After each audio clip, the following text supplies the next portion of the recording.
what Inklings works. Yep. Hello, hail, and well met, and welcome to the Ea Tolkien Society. I am Hawk Robinson. There we go. We are an official Smial, a chapter of the UK Tolkien Society. We meet typically on the third Saturday of each month from 1 to 3 p.m. Pacific time. Hang on just a second. I have a dog getting into things I need to stop. Yeah.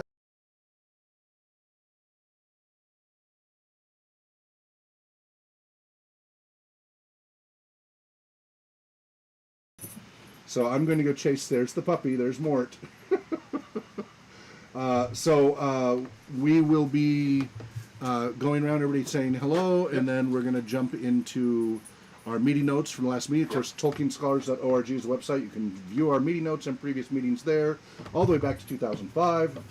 Yeah, Brian. And then the teaser today is we're going to be covering, starting to cover the Inklings, and do a little bit of a dive into, is it Charles Williams we're going to start with? Yep. Charles Williams for this session. Of course, we welcome anybody else, any other topics related to Tolkien, peers, inspirations, in spite of, things like that.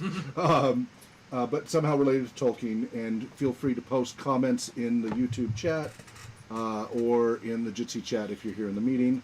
Some of us are here in Spokane, Washington, others are joining remotely. Brian, why don't you go ahead and introduce yourself and introduce the others while I go take the dog upstairs. Very good. Come on, Mort. Come on, puppy. Come on. All right. I'm Brian Huseland, and the secretary of the Smial, and a member of the Ea Tolkien Society of the United Kingdom and the rest of the world. Awesome. Hello, my name is Anthony of the East Farthing. I've been a member, an unofficial member since 2017, thereabouts, and I officially joined the International UK Tolkien Society last year, or the year before, and yeah, excited to be here. Great. And then those of you online, you want to go ahead and share your, introduce yourself for those who might be watching? Elder statesman first.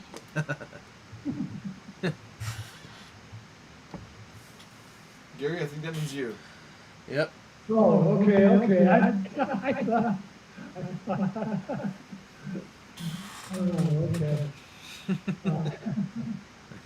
Very I flattering. don't consider myself an older statesman, and Well, it's a compliment. even though I'm a senior citizen now. I'm Gary Hagman, live in Mountain Home, Idaho, and I intend to join the Tolkien Society, but you know what they say, the road to hell is paved with. But one of these days I get around to it. But somebody has to nag me.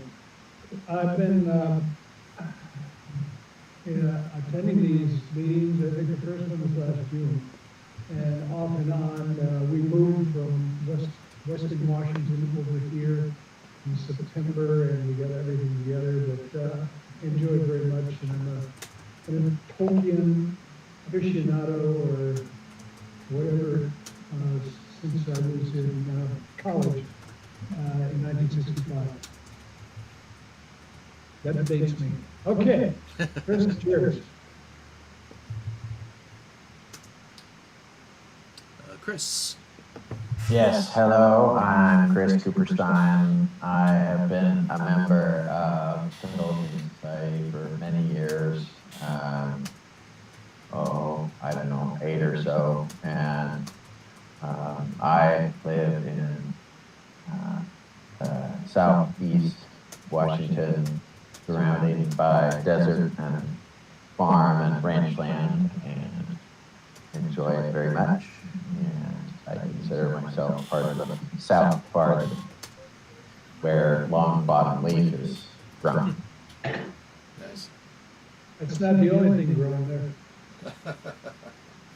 No, the Queen Anne cherries on the tree outside our house will be ready in about 3 weeks. Oh, nice. Well, welcome everybody. Glad that you are all with us, and I will be reading the notes for last meeting, which was in April. So let me just pull those up for you. And actually, I should probably do this off of the website because Hawk, I think, put in the links. So, all right, hold on one second. Is it TolkienScholars.org? It's www.2.tolkienscholars.org. Oh, there it is. Yeah.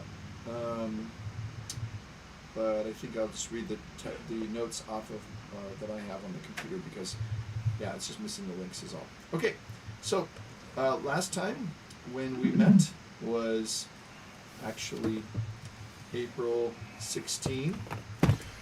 And I do have it up on the website, and I did add those links. Thank you so much. Yeah, I couldn't find it right away, but I know they're there. So I'm just going to read off my copy. Okay. So last time we had attending Hawk, Brian, Anthony, Sarah from Italy, Gary, and Chris. And actually, Zara sends her regrets. She will not be able to join us today. We had an introduction in which we talked about Chaucer and Dante and the wellspring of our own modern languages of English and Italian. I read the March 19 notes, and then we had a discussion together, interleaved with the reading of the notes. Topics mentioned in reading the March notes included the update on the RPG Community Center with donations available at www.rpgresearch.com/donate. I think I made a typo in there, so I think we need to catch that. I only put 2 W's in there. And also Smial.amazon.com for if you're making Amazon purchases. A small portion of that does go towards the charity of choice RPG research. We also discussed the topic of Other Minds magazine. It's for scholarly and gaming interests, and that's at otherminds.net. We discussed as well the tension between northern sources, which any study of Tolkien includes the fact that he was influenced by a northern mythology, and yet also that clearly there's a universal applicability, which we love about Tolkien's works, and so both of these things are good. We want to support both of those. We then read letter 200 of from Letters of Tolkien, which was dated on the 25th of June 1957, and actually had to do with Tolkien's explanation of the overarching mythology of his works in Middle-earth. And then there was a reference to the book by Tom Shippey. Actually, I think he's editor. I think. No, I'm sorry. They're all. They're all essays. He compiled Yes, them. He compiled them. Yeah. But did he write? He wrote them? But it's called Roots and Branches. Yeah, I forget because some he wrote and some he's an editor. But there's one. There's one essay by. I think it's an essay by Shippey. Over the years, he has written and lectured widely on Tolkien-related topics. Many of these essays, though still topical, no longer available. This volume unites for the first time a selection of his older essays together with some new as yet unpublished. Very good. articles. So it's Shippey's So it's essays. exactly. But he's compiled them together. So Yeah. worth having a There's owning a good stuff copy. in Really. here. You Yeah. can't get it on Amazon or anything. It's hard to get, I believe it. really? and it's often very expensive. Yeah. It can sometimes be hundreds of dollars or even thousands of dollars. Wow. So I am Well, that's okay. I already have a couple books. happy to let you read it here, but and this will be part of the museum. Well, a particular essay was recommended, which was Allegory versus Bounce. Mm-hmm. And I tried to see if it's available just as an essay out there, and it is on JSTOR, but you have to have a subscription to JSTOR through an academic institution. Or probably which pay you would. $35 for the essay. Exactly. That's typical. So that would be a big chunk of change, but it would be maybe cheaper than buying the book. Right. And I'm just looking right now on Amazon for Roots and Branches. Mm-hmm. So no doubt it's Why don't you continue and I'll look that up for you. okay. You go ahead. Yep. So anyway, it depends on sometimes it's available, sometimes not. But there's some great material in there. Also a discussion of Amazon's Rings of Power, the show that's debuting in September, as we're continuing to keep a watchful eye upon the developments to see how that's faring. And then we spent the bulk of our time actually on looking at Tolkien's impact, and we have transitioned from later people who really didn't know Tolkien to people who lived at the same time or soon afterwards. So, for example, Fritz Leiber, I guess that's how we say it, lived from 1910 to 1992. We talked about Leiber's background with theater. He coined the phrase swords and sorcery, and he wrote stories specifically. What really made him quite famous were the Fafhrd and Grey Mouser stories, two thieves who usually do good.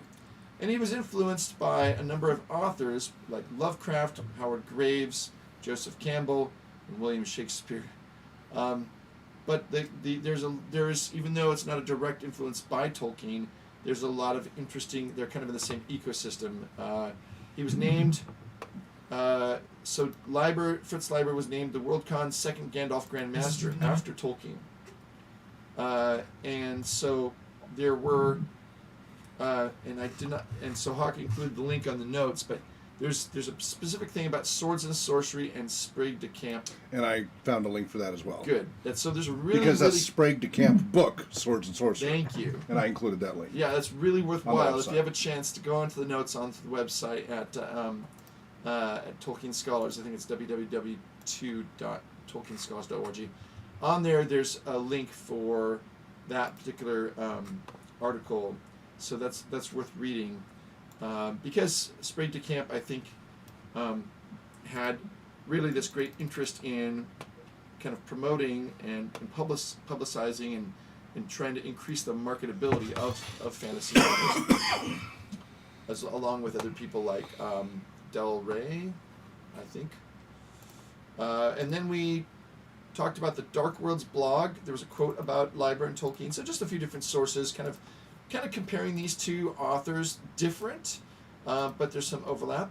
And then also a really interesting article, there's a footnote in Myth Lore of Fall/Winter 2017 issue. So there's a link to that. And Ostenar.com had an article about the split between high and low fantasy, and we were, generally speaking, we were kind of agreeing that Leiber would be low fantasy and Tolkien would be high. So Howard, who wrote the Conan series, Howard and Leiber were influenced by Edison and Dunsany, just as Tolkien was. So in a way, you could say that they were cousins, or some kind of indirect relation, in that they drew from similar sources, but they arrived in different places. Peers, Yeah, exactly. cohorts. Mm-hmm. Yeah, for sure. And then Sarah referred to The Nature of Middle-earth, which was recently published, and I think it was Hostetler is the editor. And the question she was exploring was Tolkien interested in the motivations and desires of his characters or not? Because that was one of the things that when you look at Campbell, you look at some of the fantasy authors, there is definitely more of that kind of, and I think we actually referred to this when we were discussing Moorcock a little bit. Yes. What does the character, what do they really want? Jung and Campbell reference, they keep coming up. Psychological philosophy, universal themes overlapping with Tolkien, but not necessarily as he put it, trying to figure out the bones in the soup. Other authors of later generations of fantasy, and also we should refer to Arthurian literature and Tolkien. I'm not sure what that reference was, but I think the idea was that we were talking about how that's something we need to come back to at some point and discuss. Yes. And then as one of the topics to cover in the future. Yeah. We haven't done that for a while. And Tolkien wrote quite a bit about that, as He well did. as his own. Yes. Yeah, we Works. translated Sir Gawain. So- Mm-hmm. And that whole idea again of getting at something northern, the northern epicness. Mm-hmm. Arthur, that is a great example of that, where if you explore that and we talk about it at some future date, we can kind of talk about the continental romances, their version of Arthur versus a Welsh /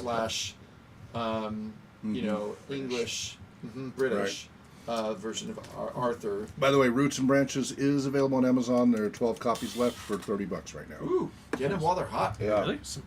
Yeah. I'm wondering if they've joined Amazon's print on demand thing. thing, because That would be that's so what much I easier. have, and that means it won't go out of print unless they decide to pull it. Which is great because Tom yeah, Shippey's print on work is demand fantastic. helped so much for out of print stuff. Yes. What Um, happened?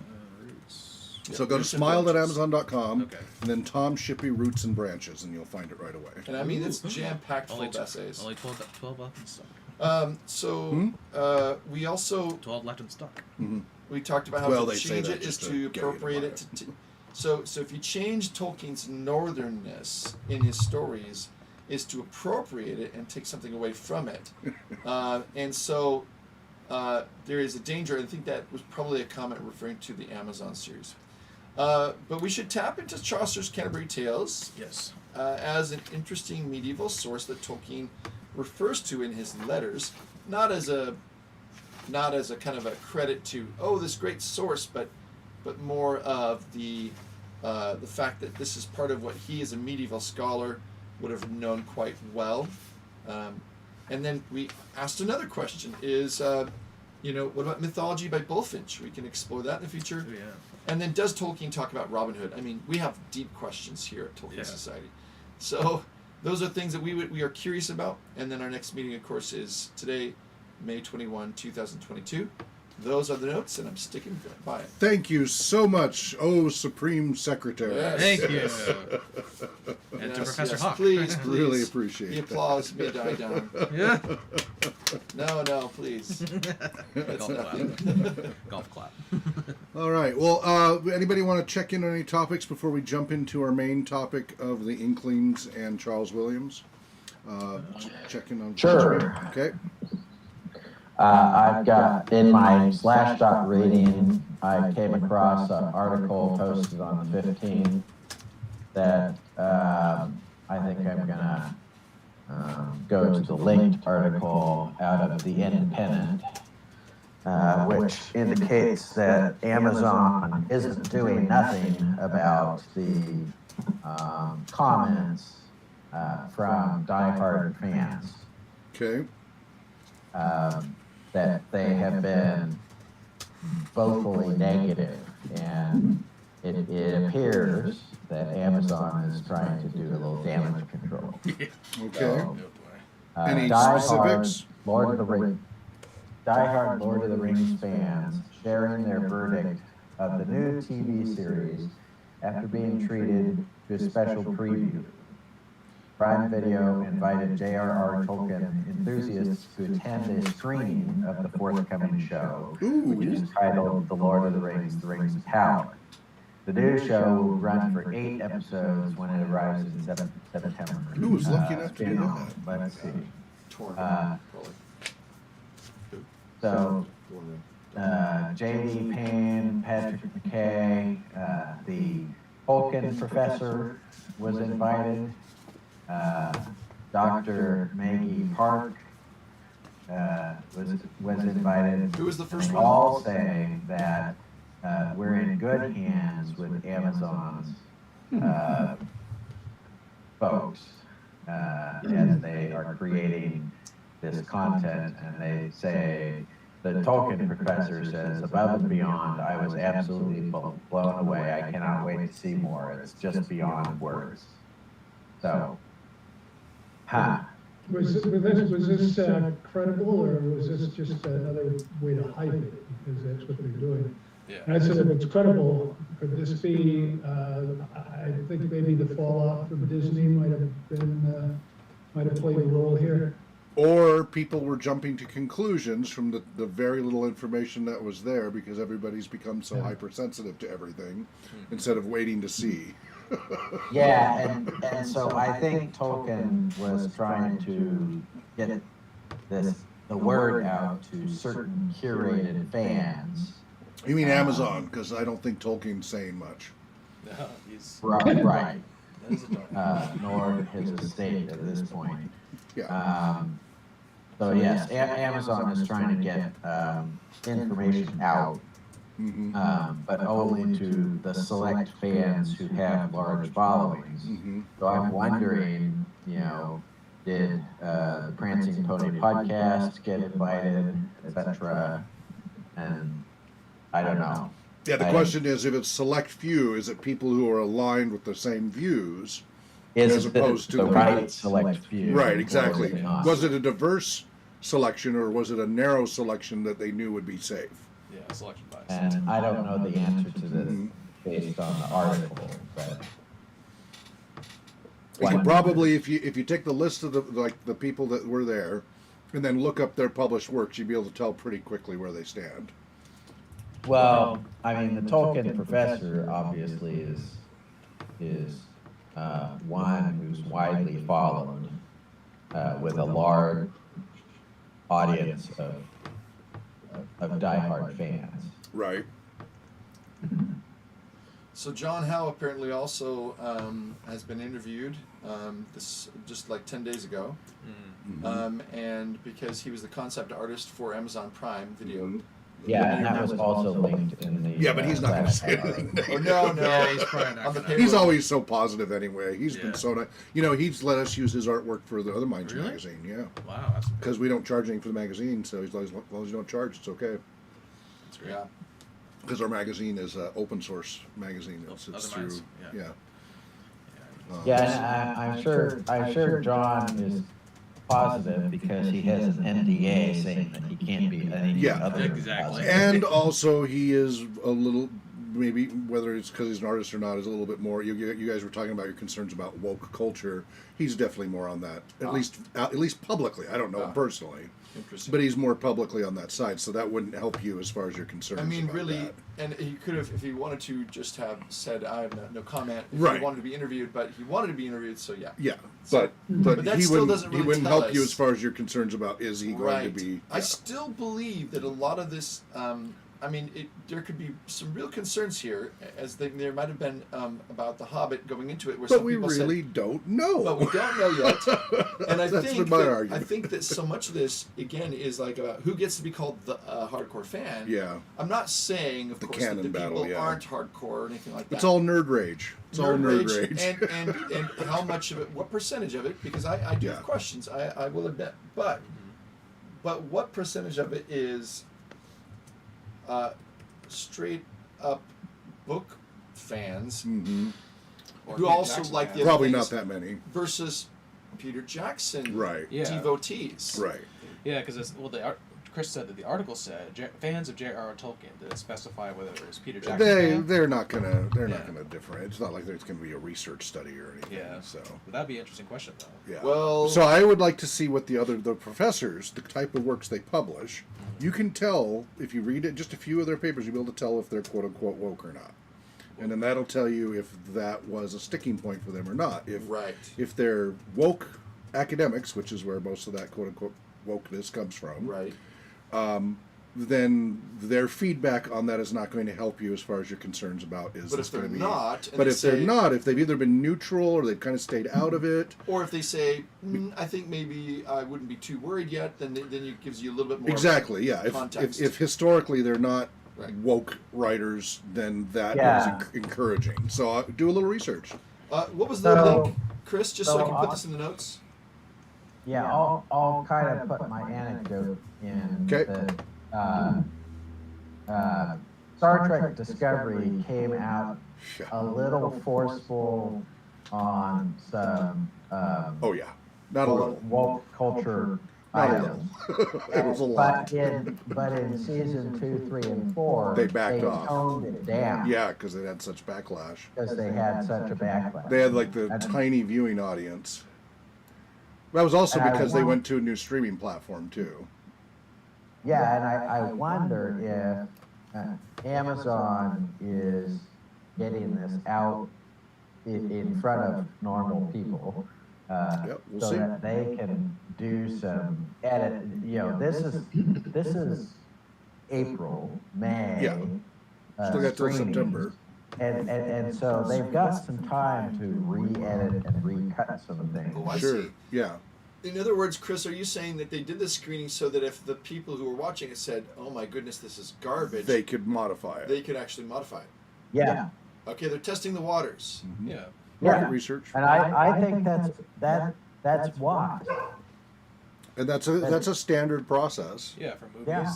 Yeah. Well, we hope so. What's the article that you mentioned again, so I can put it in the notes, please?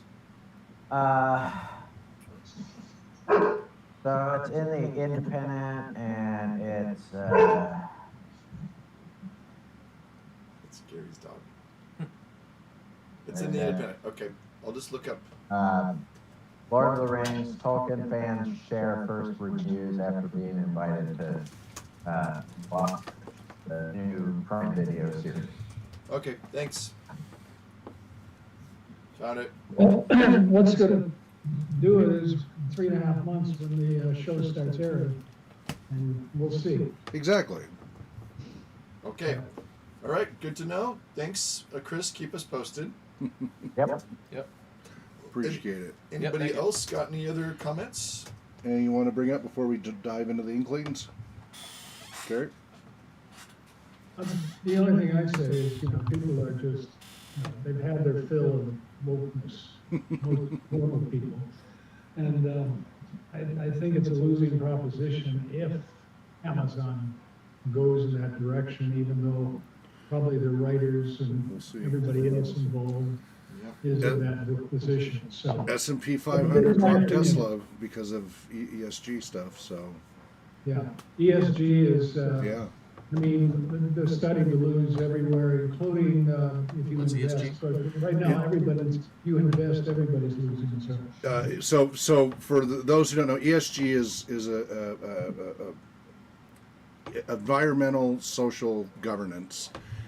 It's a social credit score. So in China, you have a social credit score, right? As well as a regular credit card score, like we have credit card score. Yeah. ESG is a social credit score, and it's your impact on the environment, your impact on social issues and governance. Are you pro or anti-union? Do you follow, is workplace harassment, things like that. So it is basically woke scoring. And the S&P 500 Hugely has invasive. a division of ESG scoring of the S&P 500, which includes Microsoft and Exxon and others. This week they removed Tesla from the S&P 500, but kept Exxon and Microsoft and Amazon and others. So how did that affect the stocks? It's already been chaos anyway. Because of Elon. But it's really remarkable because, and so he is politically shifting. He was very, very left. I mean, the whole point of Tesla was supposed to be the environment, but there's been Tesla has had low scores in both environmental because electric cars have a really high environmental impact. A different impact, but a high environmental impact. The social side, it was mostly because of what he's trying to do with Twitter now, but also because there's been some workplace stuff and governance, and that's the big one. The company has been hit on repeatedly. They've had some legitimate issues with workplace safety and other issues, and so all of those have lowered the ESG score. And so, but it's not a coincidence that this has happened right during all the Twitter stuff. And so there's a lot of political stuff going on. Anyway, I want to keep this on Tolkien. Yeah. Yeah, that's just, So, but Tolkien this think is about free relevant speech? to the show because Amazon is on the S&P 500, Right. and Amazon is notorious for not being the best workplace, and they've been trying really hard to clean up their image that way. But I have to be careful because I have perpetual NDAs from Amazon because I had the opportunity to work for them, and I've done contracts with them multiple times I have worked directly with Amazon on and off for the last 20 years because of publishing, 22 years, all the way back to Mighty Words when I was CTO. We had the top 50 ebooks were our ebooks back then. We were the #1 ebook company back then. So we had a very close relationship. And then more recently I did some other, and the part I can share carefully is the management style at Amazon is one of the reasons why I don't want to work there. If it's not in the employee handbook. There's two different handbooks. There's handbooks for employees and handbooks for managers. And the handbook for managers, when I'm a management level, executive level, is and the antithesis of my management style, in that they say assume you are right until they can overwhelmingly prove you wrong, your employees. That is the antithesis of my management style. But so Amazon has gotten a lot of flack for that. So they have increasingly, it affects their stock, it affects their investments. They have stakeholders who care about ESG. They have an ESG listing in the S&P 500. They need the money for all the things they're doing. And so an ESG score matters to them. And so when they release content that can be controversial and could have an impact one way or the other, but we are seeing a split, right? You have how big is the audience that's pro ESG versus the audience that's anti ESG. Most people don't even know what ESG is.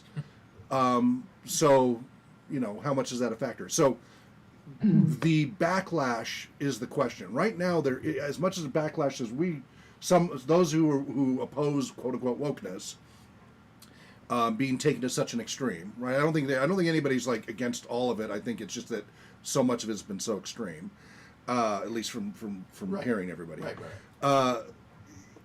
It doesn't seem like there's yet enough backlash against wokeness because ESG is growing. It is part of what the United States plans to implement, and we would literally have social. Right now, it's just for businesses. But we would literally have social scores, ESG scores, as individuals. And that would affect your ability to get jobs, be part of clubs, literary Seriously? groups. It could exclude you. Okay, That's how that's it works in China. Yeah, That's that's how taken it too works in far. other different parts of I'll have Europe. to ask my brother about this because he's in Yeah, China. it's all happening. This is all bureaucratic, plutocratic stuff. And it's, yeah. It's very anti-American, if you will. But yeah, it's your social credit score versus, and you already know how much your credit score, like it's hard to get a job now because employers automatically often check your credit score. Oh, yeah. Just imagine how it is with your social score. So what you post on social media, HR already searches all of that with software. If they can just look up a score, they're just going to do that. It's going to save them time and money. And so if you're on a different political bent, that's going to really impact not only, and so related to this, what we do here, literally groups will exclude you from them if your ESG score isn't sufficient. So you would not be able to join certain literary and other activity groups. Okay, that's going Things way like too far that. right there. It isn't there yet. Yeah. Right now, it's just at the business level. But all of the Green New Deal and everything, the Green New Deal would implement ESGs for everybody. All businesses at first, but it would eventually roll into people as well. So, all right. So we got to kind of tie this into Tolkien. If we're going to bring this in, we have time to Tolkien. Tolkien, you can read my paper on Tolkien, his love of trees and the environment. Tolkien would love people to be more considerate of the environment. Yeah. We know how he felt about the infernal combustion engine. So not all of it's totally inappropriate for a Tolkien-esque. Like if there's stuff in the Amazon thing that's very pro-environment, that's going to be appropriate for a Tolkien-esque setting and his writings and how Tolkien felt about the environment. Yeah. So in the E part of that, as much as it may irk some people who are like, nah, everybody's overreacting with the environment, that's not necessarily un-Tolkien canon. So that's just something to keep that in mind. Yes. How radical was he? Because I don't know. I do know at the time, prior to World War II, there were movements. There was a movement in England, and I forget what they call themselves, but basically, back to nature. I think the Germans had something like that too. Yeah, he wasn't radical, but he was extreme in his belief, if that makes sense. He wasn't like actively, it wasn't like part of ELF or something like the Environmental Liberation Front. Yeah. He wasn't an environmental terrorist. He was much more of a conformist than that. But so if you look up Tolkien and his love of trees, I read a whole paper on this, and it was read at the Tolkien Society back in 2011 or something. Oh. I explain Tolkien's love of the environment and trees fairly well, I believe. I'm sure you did. So, again, I don't think, and again, I hate to put words in Tolkien's mouth, I don't think he would have an issue with anything that's pro-environment protection, but at the same time, not stuff at the cost of society, right? I do think because he comes from the late 1800s, there's still a little bit of that idea of mankind and the environment. Nature is there to serve all of that, manifest destiny, all those things. So it would be a little bit mitigated by that. And But he was very, very... He was also against the urbanization of. Right. Well, because of his time in the heavy industrial area, Well, that's just Yeah. it. he was scarred by We that. have to be careful not to use a 20th century Yeah. grid on it because he was pro-agriculture. Yes. He was Right. less inclined towards a heavy in industry. Yes, Right. exactly. And heavy urban So it wasn't density. development he was against. He was against the rapid The machinization. plundering of the resources, though, Yeah. and actually, and the ruination of the landscape. and also by subsidiarity, he believed that local control tended to be better. Yeah. Yeah. And so that's more of a conservative. That's the governance concept. side. Yeah, governance. Like if you have some Yeah. people somewhere far away making decisions. Right. Like- Well, he wrote about that because of what he experienced in World War One. Sure. These remote generals were ordering people to their death, and they weren't there in the trenches and So- couldn't relate. Exactly. So it's complicated.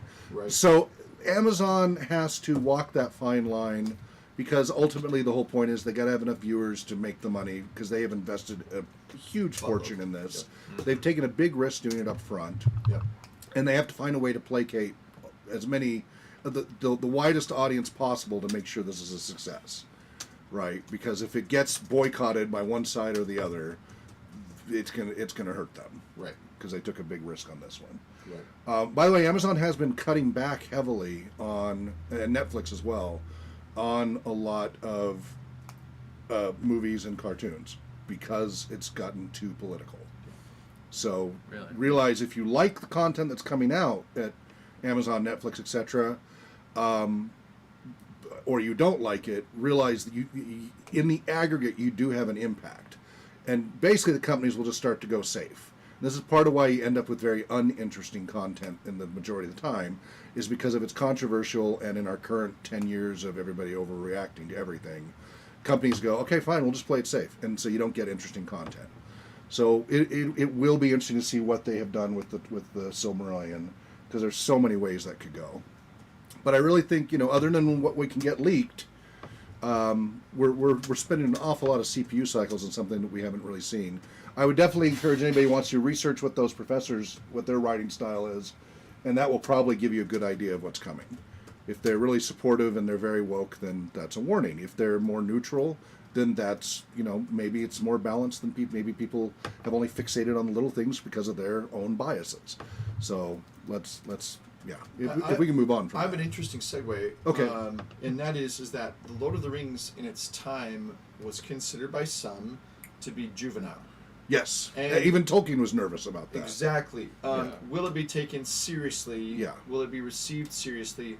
And so, in terms of how things are received, Mhm. and by the audience that one intends to write to, and I think that one of the as we kind of transition to talking about Tolkien and his contemporaries, his peers, I would love for us by the end of today, or maybe just by the end of this month, to have generated like a graphic. I know Prancing Pony Podcast, these guys do a good job sometimes with their famous, like they have this one famous graphic that shows wargs and wolves and how do these overlap and relate.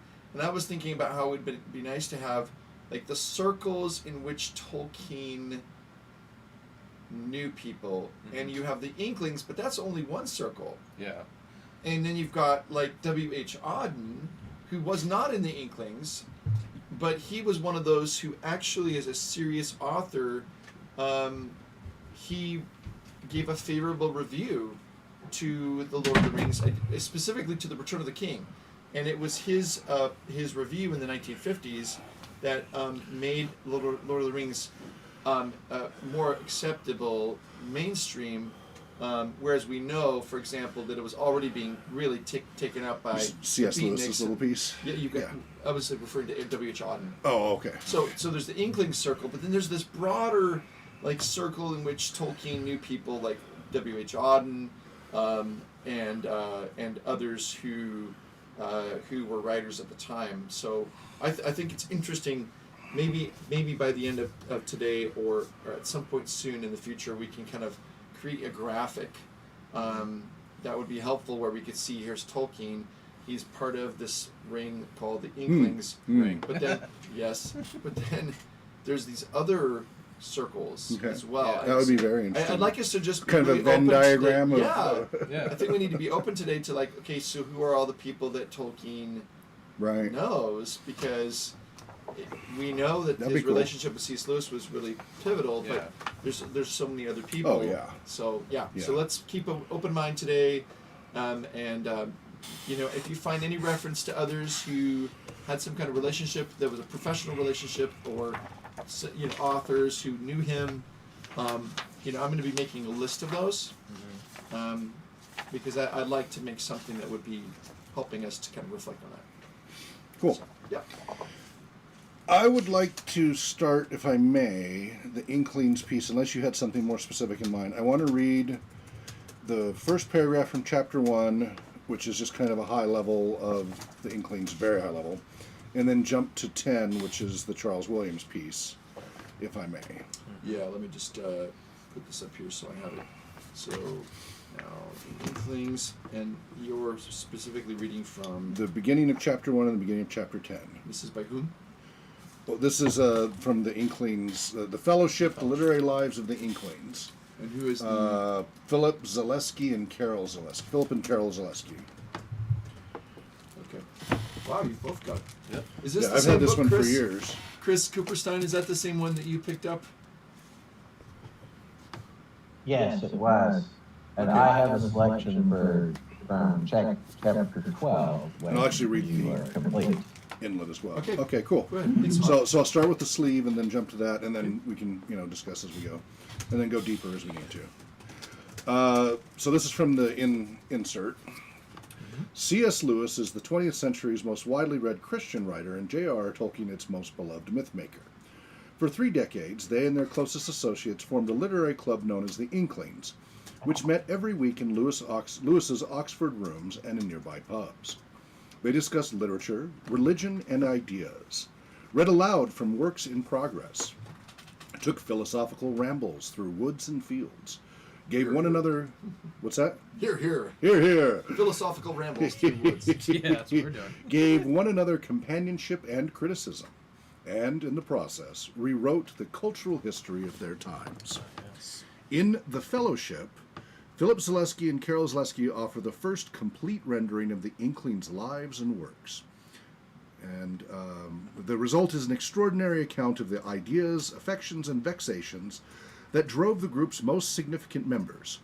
C.S. Lewis accepts Jesus Christ while riding in the sidecar of his brother's motorcycle, maps the medieval and Renaissance minds, becomes a world-famous evangelist and moral satirist, and creates new forms of religiously attuned fiction while wrestling with personal crises. J.r.r. Tolkien transmutes an invented mythology into gripping story in The Lord of the Rings while conducting groundbreaking Old English scholarship and elucidating, for family and friends, the Catholic teachings at the heart of his vision. That part, that's where we get into the clear biases, right? Yeah. In their perspective. Owen Barfield, a philosopher for whom language is the key to all mysteries, becomes Lewis's favorite sparring partner, and for a time Saul Bellow's chosen guru. Oh, hold on. Yeah, Okay. didn't know that about Saul Bellow. Okay, so we've got Owen Barfield, Owen Barfield. Lewis's favorite sparring partner, Uh-huh. and Saul Bellow's chosen guru. Okay. Interesting. Who's Saul Bellow? Another author of various, I've read some of his stuff back in the 80s. He was famous in the 50s and 60s. Oh, that's... And Charles Williams, who we're going to cover today, poet, author of Supernatural Shockers, and strange acolyte of romantic love, turns his everyday life into a mystical pageant.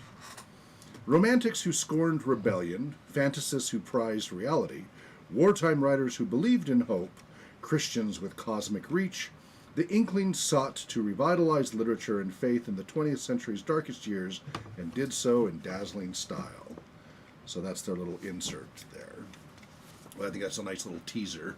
It is. It also shows the clear bias of the book, Yeah. right? From a very religious perspective there, Yeah. clearly that's going to be part of the focus. Yeah. So keep that in mind, just for what it's worth. All right, chapter 1, I kind of skipped the preface and such. A star shines on the hour of our meeting. Mm-hmm. The story of the Inklings might begin with any of the company. Charles Williams, the first to be born, the first to publish, the first to die. Clive Staples Lewis, the most celebrated and execrated. Owen Barfield, the least known, but some say the most profound. Or any of the other brilliant figures who joined, reveled in, and sometimes quit the fellowship. in the book, they start with John Ronald Reuel Tolkien. For with Tolkien, the Inklings constellation began its ascent into the English literary firmament. He was the first to create work that bears the group's special stamp of Christian faith blended with pagan beauty, of fantastic stories grounded in moral realism. And we start our portrait of Tolkien with his mother, a welcome surprise in this tale of a group that rigorously excluded women. So, again, we're getting some very clear opinions right up front about their perspective on this. Because Mabel Tolkien set in motion her son's madly spinning top of a mind from which epic poems, children's stories, fantasy novels, invented languages, literary essays, philological studies, songs, watercolors, and pen and ink sketches would take flight for the next 80 years. It's true, he did give credit to his mother for her interest in words. Yes, clearly. So I'm not going to read that part. I thought these were really good excerpts of the flavor of this book. Yeah. And, where it's going to go from there. And then, of course, everybody else can read more detail. Any comments on that before I jump to number 10? Chapter 10. Yeah, one quick one. Please.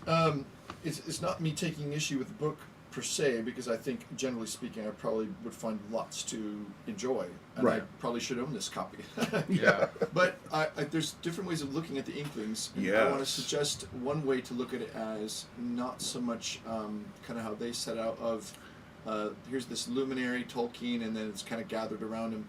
But I see, again, with all these different kind of, you're not necessarily exclusively in one group or the other. Mm-hmm. I see from Tolkien's own words, I can't remember what my source is, but it seems like he said that Lewis was the magnetizing influence that drew people into the Inklings, and that doesn't mean that it was centered around Lewis, because I think Lewis didn't want it centered around Lewis.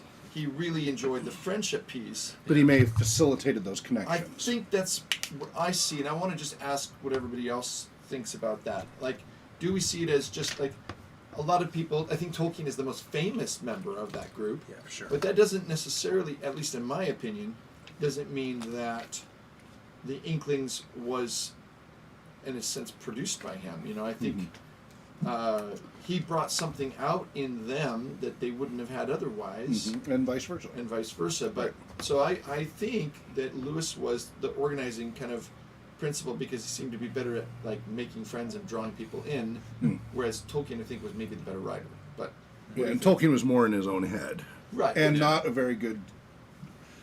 Did not speak because of his rambling, rapid style. Yeah, I listened to it this morning. And Did you? Yeah. Can you imagine having to take classes with this guy? Oh man! Oh, yeah. With him rambling off in different tangents, stream of consciousness and stuff. Yeah, but he did begin all of his classes with What? Yes. That would have been yes. We had quoting from Beowulf. Yes. Yes.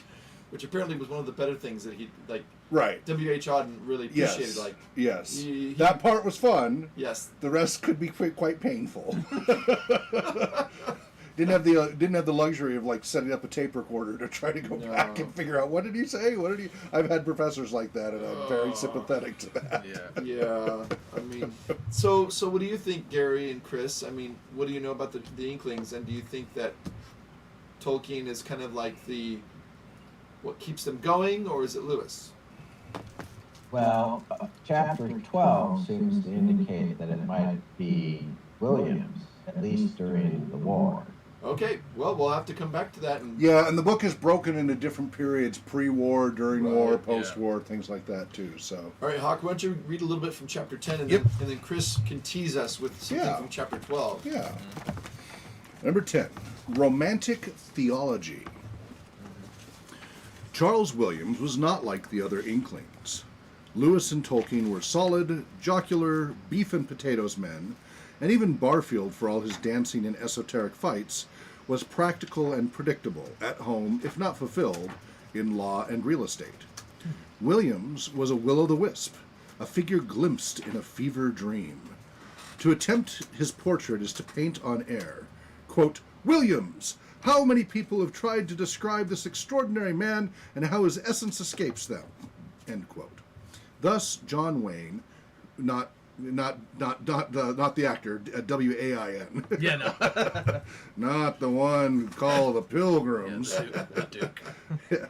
who knew him well, or Lewis, an intimate friend, quote, "No man whom I have known was at the same time less affected and more flamboyant in his manners. The thing is very difficult to describe," end Thing? quote. Or T.S. Eliot, quote, "I think he was a man of unusual genius, and I regard his work as important, but it has an importance of a kind not easy to describe," end quote. Three of the more articulate men of the century tongue-tied when it comes to Williams. How can this be? A few answers come to mind. Above all, Williams was a swirling mass of contradictions. He wrote shockers that failed to shock. He worshipped women, but, quote, "liked to beat them with a ruler," end quote. He was a faithful husband with a harem of besotted acolytes. He was orthodox but heretical, a devout Anglican who practiced magic. He had a face at once hideous and beautiful. Lewis, quote, "His face we thought ugly. I am not sure that the word monkey has not been murmured in this context. But the moment he spoke, it became, as was also said, like the face of an angel," end quote. Quote, "This double-sidedness," and Lewis believed, "was the most strongly developed character of his mind. He might have appropriated Kipling's thanks to Allah who gave me two, TWO, separate sides to my head. Except that he would have had to omit the word separate. In Williams, the two sides lived in a perpetual dance or lover's quarrel of mutual mockery," end quote. Let's see. In addition, Williams liked or felt compelled to construct imaginary persona for himself and those around him. He called himself Taliesin, after the 6th century Welsh bard. Or Taliesin, I forget how that's pronounced. Taliesin. Taliesin. Taliesin. His wife Florence he renamed Michal, after King Saul's daughter and King David's first wife. Among his female admirers and platonic lovers, he transformed Phyllis Jones into Philida and Celia, Lois Longsims into Lalage, or Lalage, I don't know. And he referred to his distinguished superior at Oxford University Press, Sir Humphrey Milford, as Caesar. No, like, Indeed, once he joined OUP, it wasn't long before he had turned that booming international firm into a province of his own imperial imagination, Oxford University Press. Yeah. Away from work, his friends were more than friends. They and he formed a mystical community, the, quote, "companions of the co-inheritance," end quote. A key Williamsian idea, co-inheritance is the mutual relatedness of all beings. We exist not as isolated monads, but in and through one another. like that. Co-inherence, I think is how it's pronounced. Co-inherence. Co-inherence. Inherence, okay. Sorry. That's fine. For Williams, who adored Shakespeare, the world was indeed a stage, an occasion for role-playing, for theater, and for the highest form of theater, which is religious ritual. He was nothing if not a ritualist, said Lewis. He would make sacred signs, such as the sign of the cross, over his followers as they rode the London Underground. He had a taste for sadomasochistic rituals as well. Ordinary life, the dull daily routines of marriage, of office work, of an evening's amusement, all this bored him, even filled him with horror. Everyone and everything with Williams needed to be raised to its highest level. The teacher must become a mage, the husband a knight errant, the laborer a hero as a sacred drama, intensified, reified, baptized in the turbulent waters of his restlessness, curiosity, and ardor. At his best, he could almost raise the dead. Dylan Thomas once said to him, quote, why you come into the room and talk about Keats and Blake as if they were alive, end quote. Well, that's high praise. This impression he gave of electric animation, of a bundle of raw nerves in a business suit, spewing ideas, images, observations in all directions, appears in many accounts of Williams. Typical is that of Theodore Maynard, a poetry reviewer for the North American Review, who visited him in London in 1919 and discovered a man, quote, trembling with nervousness, end quote. and chattering away with, quote, staccato eagerness, end quote. Eliot, who knew Williams and admired him, watched him lecture and saw the same thing. Quote, he was never still. He writhed and swayed. He jingled coins in his pocket. He sat on the edge of the table swinging his leg. In a torrent of speech, he appeared to be saying whatever came into his head from one moment to the next, end quote. He smoked heavily, walked quickly, zigzagged from one friendship to another. He was monkey, elf, jackdaw rolled into one. I'll stop there for the moment because that's a lot to process. Wow. Yeah. Okay. So, Off to an interesting start. yeah, have any of you read Charles Williams? No, I've had one of his books in my bookcase for like forever, and I've never read it before. But I know that it was Williams' influence on Lewis in the science fiction trilogy. This is Paralandra. Oh, from So Out of the Silent Planet, Yeah. Paralandra, and Hideous Strength. Okay. There is, I don't want to give any spoilers, but I'll just give this hint that there is a reference at the end of Paralandra to King Arthur, and then it gets even deeper in that Hideous Strength, and it's the only time that Lewis really dabbles with the Arthurian Merlin kind of legend, and he somewhere says that it was because of William's influence on him, and of course Taliesin. I mean, we've talked about Stephen Lawhead before, the author who kind of includes Taliesin in the Arthurian kind of Taliesin, and then you have Merlin and Arthur. Anyway, Cooperstein, you had a comment. Oh, I'm just looking at his list of books, and he didn't write a ton of books. He wrote a ton of plays Oh. and a ton of poetry, Mm-hmm. and so Poet and playwright more than regular he author. was a playwright, Okay. and I think he was playing with being the next Shakespeare, being kind of Shakespeare reborn, seems to be a bit of his style. I mean, Which, he died if you young. know Shakespeare, he likes to take Christian themes and put them into Unusual, Pagan settings, yeah. unusual, Midsummer Night's Dream. unfamiliar. situations that have lots of shock and awe in them. And so I'm not surprised to hear that Williams was trying to be shock and awe and wasn't. Yeah, so there's it just shows again a very big difference between each of these members, right? They're all friends, but like we were saying, Tolkien's like in his headspace, he's probably like Even sitting in the there drinking interviews, his beer, you look thinking at the about, interviews, and he's really just in his own head. oh yeah, like he's thinking about yes, but what about that conjugation of the Elvish word? It means so much. Yes. And Lewis, he's talking loudly, and and he's just enjoying everybody being there, and Williams is kind of weird. I don't know. Well, and I think this is we're going to tie in role playing gaming here. Yeah. Yay. Shocker.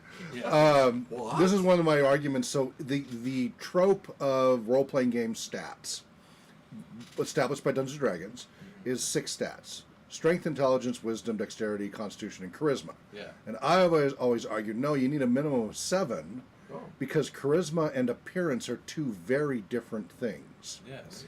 And in the late 80s, Advanced Dungeons and Dragons First Edition came out with the Unearthed Arcana, which brought from Dragon Magazine the concept, the stat of comeliness, which is appearance. Yeah. Oh, cool.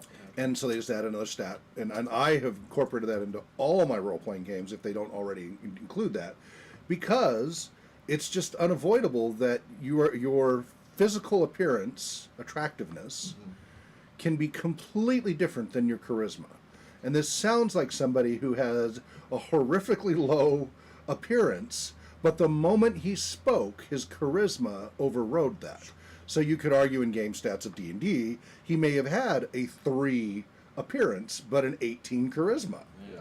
And that would create that weird dichotomy. And everybody, if you've been around people at all, you've run into people like that where in either direction.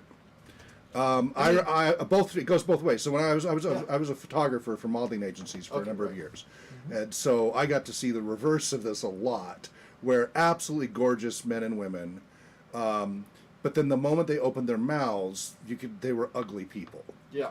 And so they were the opposite: 18 appearance, 3 charisma, right? And they just did not look as attractive. And I would see.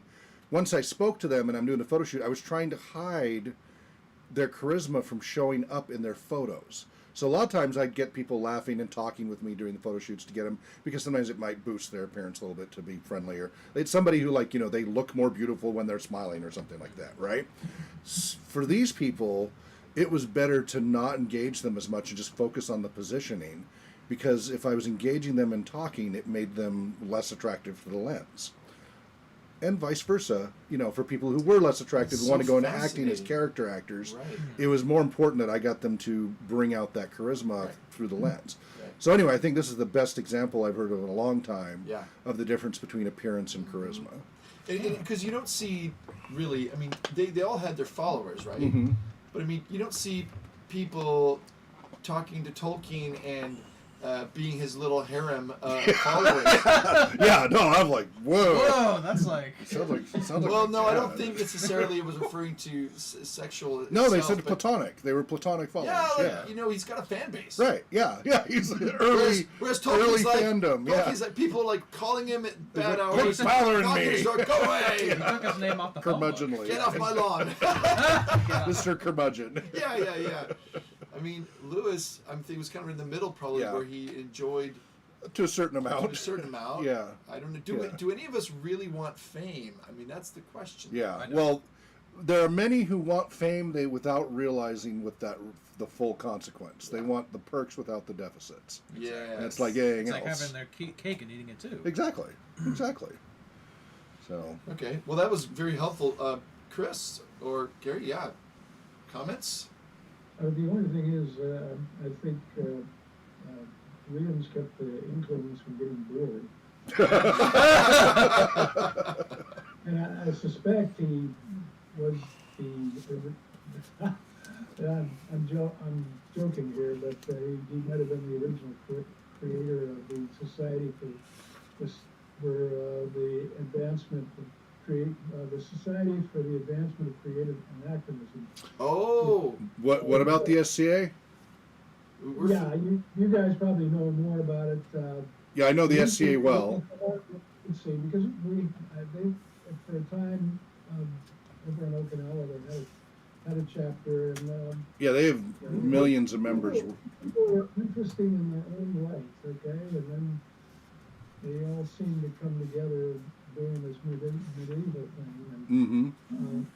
I think they had a hell of a good time, but Yes. mutually supported, so it had a synergistic effect about. That's where he's going. Yeah. Okay. Yeah. The Society for Creative Anachronism? SCA, you've never heard of the SCA? No. Oh, okay. They've been around, I don't know, 60 years or so. They are offended if you lump them together with LARPing, live action role playing. They're like, we are not a LARP, we are a reenactment group. So the original version of it is basically you go to the park or you go to a remote camping if it's a big event, but they have fighter practice every week. And you dress up in armor and beat on each other with padded rattan weapons pretty intensely. There are occasional deaths because it's hard. It's moderately hard combat. It's not steel combat like the Polish Knights and stuff that you do those tourneys.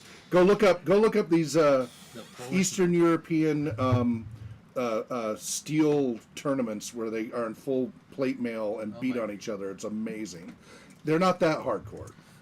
Hard. But it's pretty hard. But it's because it's rattan weapons. And anyway, there's fighter practice, but there's everybody else. So I did fighter practice, but I also was a minstrel and I was a cook, and we would have feasts. And there's all these medieval kingdoms all over the world. There's millions of members worldwide. Sorry, I have to cut to Monty Yeah. Python. I always wanted to be a minstrel. No!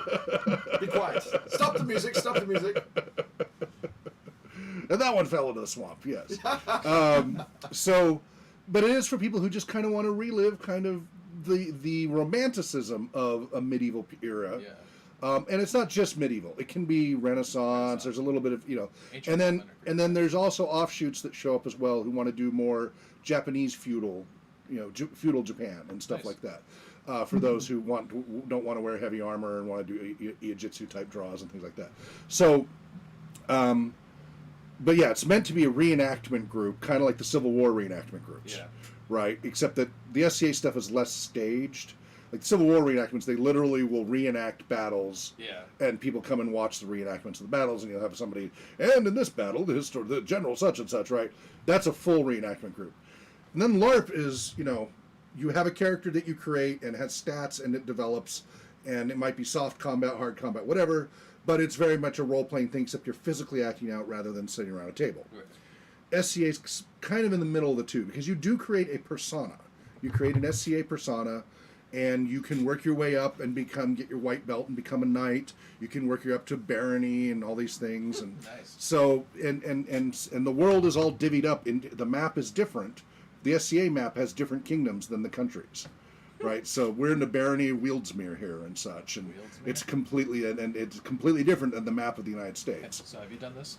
I've been involved with SCA on and off since the late '80s.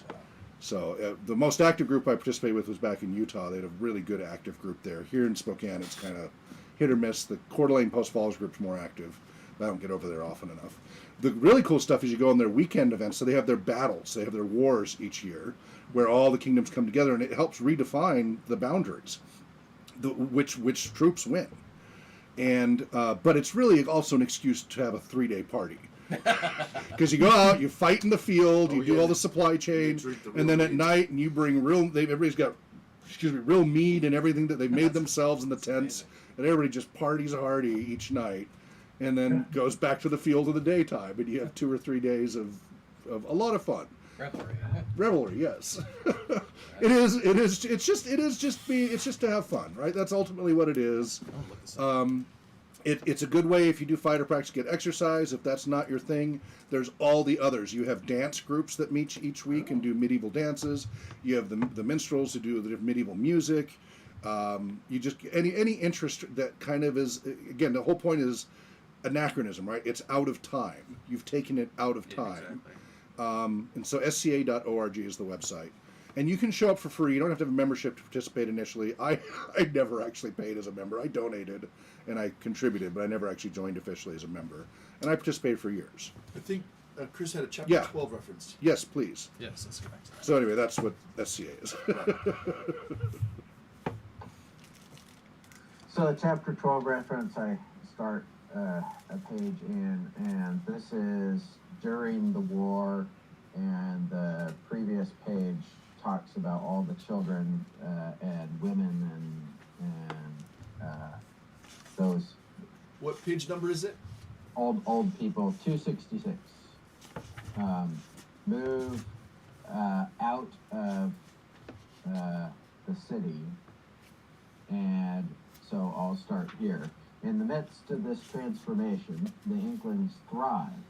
War famously induces in those far from carnage, at least for a time, a giddy excitement, a sense of living in suspension, betwixt and between, plucked by the hand of history from the suffocating confines of ordinary life. So it was for many of the Oxford intelligentsia. Lewis, describing to Warney a Thursday night meeting in November, wrote that I had never in my life seen Dyson so exuberant, a roaring cataract of nonsense. After dining at the Eastgate Hotel, the troupe returned to Lewis's rooms at Magdalen to hear from a chapter from the new Hobbit, a nativity play by Williams. Unusually intelligible for him and approved by all, and a portion of Lewis's The Problem of Pain. This was the usual fare. At nearly every meeting of the band, as the readings ventured into new territory, Lewis's apologetics, Williams' study of Dante, medical treatises by Harvard, the humor delighted, the conversation sparkled, and the beer flowed freely. Hear, hear. The exhilaration of these wartime gatherings was due in large measure to William. Cast up on Oxford shores, he had become a regular on Thursday nights and instantly impressed his hectic personality upon these groups. He declaimed long passages from his plays, novels, and essays. He speculated, challenged, joked, always in motion, a whirling dervish in mind and body. Lewis started to think along Williamesque lines, acquiring a fascination for Arthurian myth and weighing the possibility of using Earth rather than outer space as a stage for fantasy fiction. These twin interests would culminate in his 1945 fantasy that hid his strength. And I'll stop there for comment, and then there's another section. Well, what do the rest of you think about that? It's interesting that Tolkien read drafts of The Hobbit and he has a work in progress. That kind of stood out to Well, me. The Hobbit came out in 1937, right? Yeah, but Tolkien worked on it, I think, at least according to John D. Rateliff, who is a Tolkien scholar. He wrote the history of And The Hobbit. he was at our Tolkien Moot MERPCon 4, 2009. Yeah. He was here with Michael Martinez, both of them talking back and forth. Yeah, I think That was Tolkien wrote great. The Hobbit in like the early 30s, late 20s, early 30s. Initially, it's just a children's story for his Right, kids. right. But Mm-hmm. So he was updating it, then? I'm just kind of confused. it was like a rough, it was just a rough draft, wasn't it? Yeah, but this was during wartime, during World War II. Oh, it was? Yes, but World War II for the UK was a lot earlier. So this is Oh, like that would have been 1939. Yeah. Oh, the new Hobbit. Oh, maybe he's referring to, maybe the author's referring to The Lord of the Rings, the Hobbit sequel. Because Tolkien started The Lord of the Rings right after. The Hobbit was the 30s. Lord of the Rings took him 13 years. Yeah, and Tolkien started The Hobbit Lord of the Rings, 1937. Right. 38. Yeah, so this must be Yeah. The Lord of the Rings then. Sorry. Or it could be his revisions to The Hobbit, because Oh, that's he did true. have to do some revising. That's true, and pretty significant ones as he was doing to make the Lord of the Rings fit, Yeah, like the Riddles in the Dark. because he chapter. wasn't allowed to do the Silmarillion. Yeah. Wasn't. Yeah. Yep.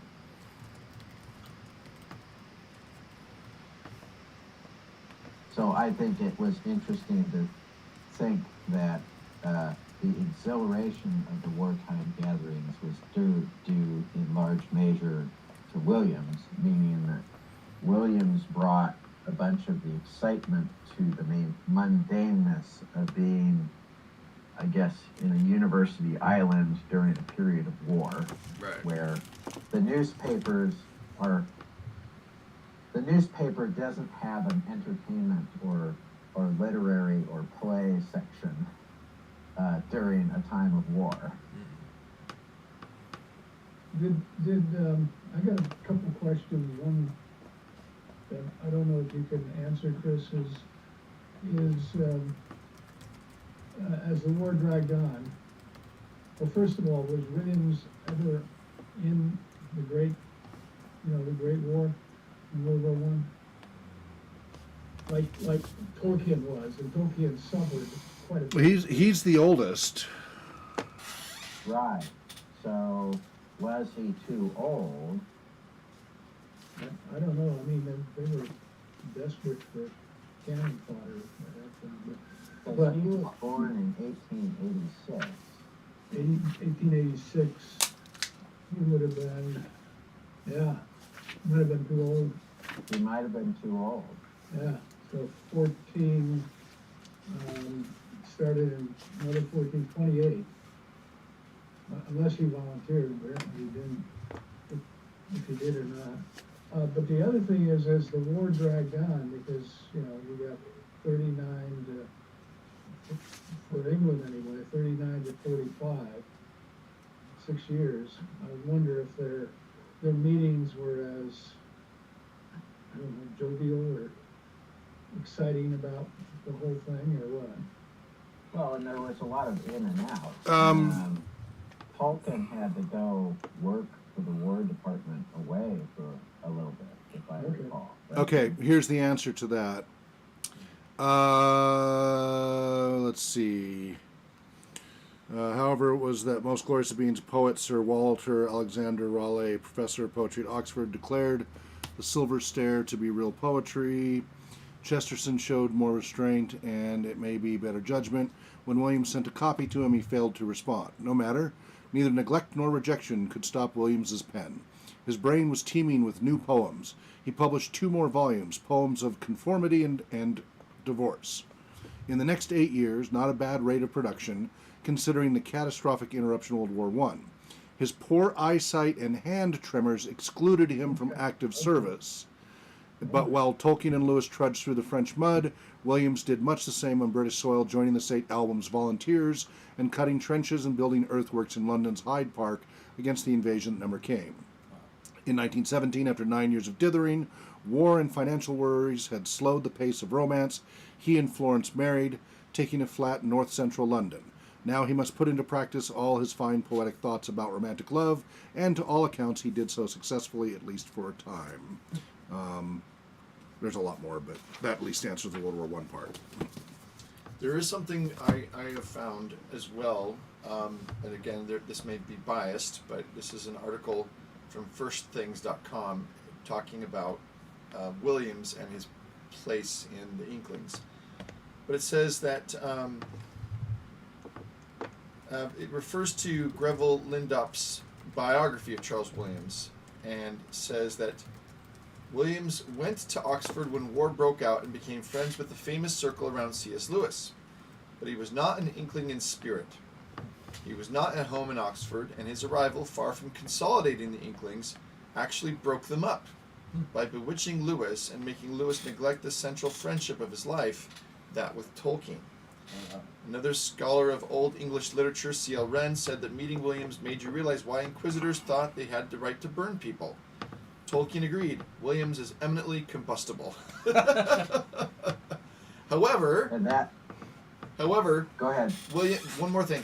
Williams' books had an influence on the Inklings. Lindop is right to say that the central plot line of Many Dimensions suggests the story of the Lord of the Rings. In the Williams novel, it is a stone of great power rather than a ring, but it has the same effect on those who bear it. They become its possession, not its possessor. Chris? Yeah, so that leads into the section about Tolkien and Williams in the book. This is page 268. More significant and perplexing were Tolkien's reservations about Charles Williams. His response to Williams seemed inversely keyed to Lewis's. The more Lewis admired Williams, the more Tolkien demurred. Some scholars have put his disaffection down to plain jealousy of the man, who displaced him as Lewis's best friend. There is the truth to this. By 1939, Lewis had absorbed most of Tolkien's ideas and literary motifs and was ready to be dazzled by someone new. In a letter he would write to his former pupil, Mary Nyland, shortly after Williams' death, Lewis refers to him as my great friend Charles Williams, my friend of friends, the comforter of all our little set, the most angelic. Small wonder that the sensitive Tolkien felt elbowed aside. Nonetheless, Tolkien enjoyed Williams' company and valued his critical acumen. During the war, he wrote a poem that reveals, if not his deepest feelings about Williams, at least that he was willing to express. At least those he was willing to express. In it, he calls Williams Dear Charles, and lauds his subtle mind, his virtues, and his wisdom. He and Williams drank together went on midnight strolls together, regaled one another at Inklings gatherings, Tolkien went out of his way to help Williams lecture at the university and most tellingly loaned him portions of the Hobbit sequel while still in manuscript. Wow. Williams immediately put his finger on one great strength of the tale, the bucolic peace of the Shire in contrast to the wrenching horrors of war. But mutual affability notwithstanding, Tolkien disdained Williams' literary works, declaring in 1965 that he found them wholly alien and sometimes very distasteful, occasionally ridiculous. Whence the antipathy. Distrusting Williams' penchant for magic, he may have suspected correctly that behind those plot devices lay personal occult experience kept strictly hidden from the Inklings. It is easy to understand why, when Lewis wrote in the 1947 Fett Schrift essays presented to Charles Williams, that he gave to every circle the whole man.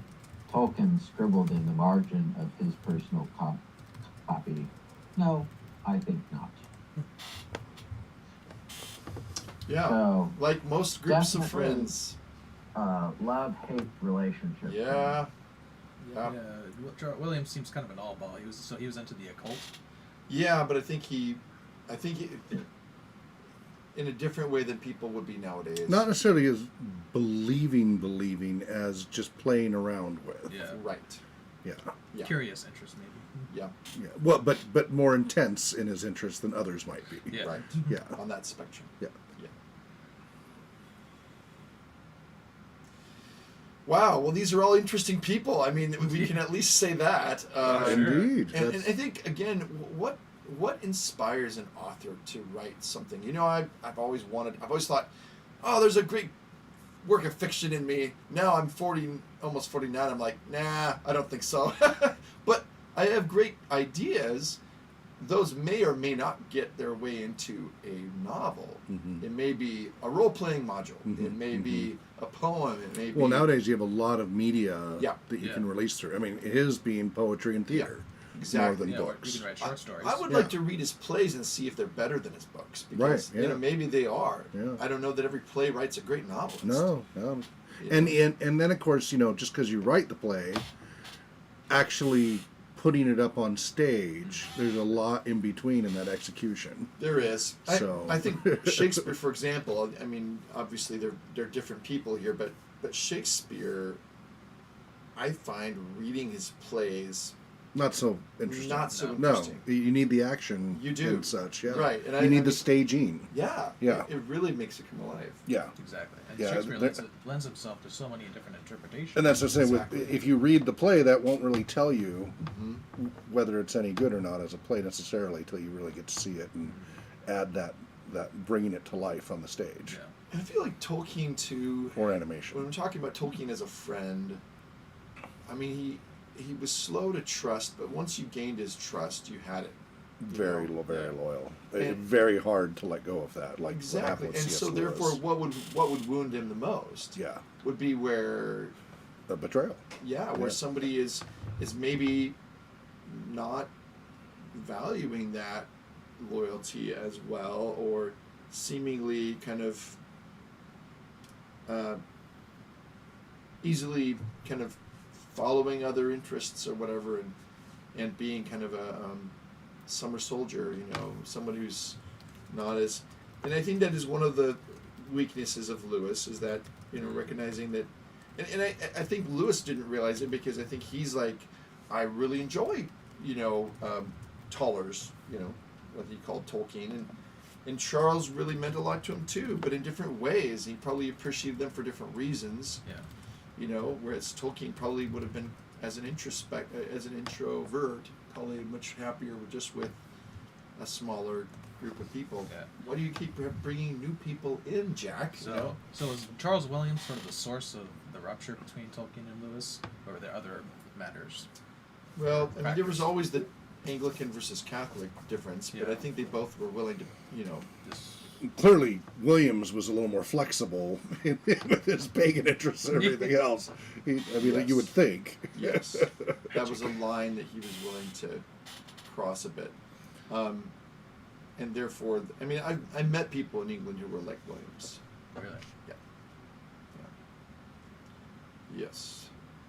I think that's where we have to be careful. Like, I love fantasy, so, and Hawk is a great apologist for this, actually, of how fantasy can be, and Tolkien would say this in fairy stories, a great relief to the modern mind. But there's always going to be people who give things a bad rap because they get involved over their heads. Two forms of escape.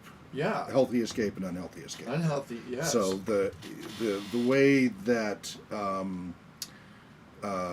what's her name, McGonagall, summed it up nicely. There's a more technical version, but I liked her more layperson version, which is the negative version is life sucks, so I'm going to go play games or read books or whatever, versus life is better when I have time to play games or read books, etc.